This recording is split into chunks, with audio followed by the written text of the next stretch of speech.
Mana adik? Rencana abang nak main filem. Hah? Apa filem nak main bang? Main filem biru. Kau satu.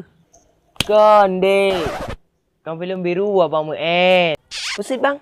Hai filem-filem komedi menan. Weh cocok dek. Menurut long bang sang mana? Rona kurang cocok main filem. Maksud Rona dek?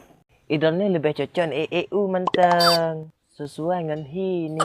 Penenam kamu kalau lagi Rona juga artis.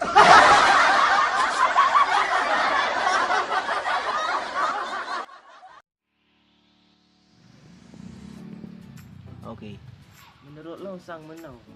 Kau nak menurut long bang sang mana? Menurut long Bang sang mana? Menurut long bang sang mana? Ulang long. Menurut long bang sang mana? Baik-baik cepat dah. Menurut long bang sang mana? Menurut long bang sang mana? Rona kurang cocok. Tiga tu. Menurut long sang mana? Menurut long bang sang mana? Menurut long sang bang mana? Rona kurang cocok. Nah, cik. Baiklah kaki. Kau jangan merekam yang memori. Menurut long bang sang mana? Rona kurang cocok nak filem. Action. No, dek. Ulang you. Dua-dua ada kah? Merah, roll. Hah? Tu filem nak main bang? Main filem biru. Kau satu. Action. Kan dek. Kau filem biru. Kau ada je kau apa? main. Kau ada je kau apa? Tiga. Pusing bang. Action. Maksud Rona dek. Dek menang jaro.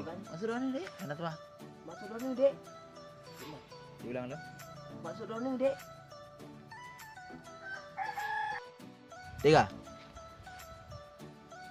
Okey, Kak Ahmad. Dua, tiga.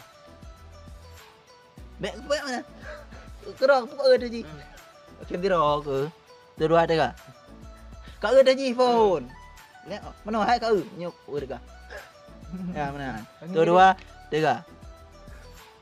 Kana. Dua, tiga. Gaji eh. Ada jadi je.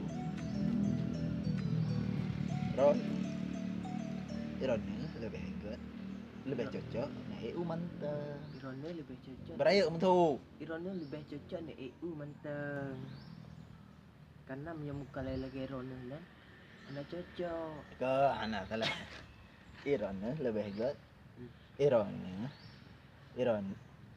lebih cocok nak EU mantap. Iron lebih cocok nak EU mantap.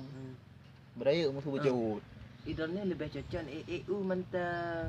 Kaji nilai sesuai dengan ini. Sesuai dengan hini. Panina muka-muka lagi Ron juga artis. Penenam kamu kalau lagi Rona juga artis.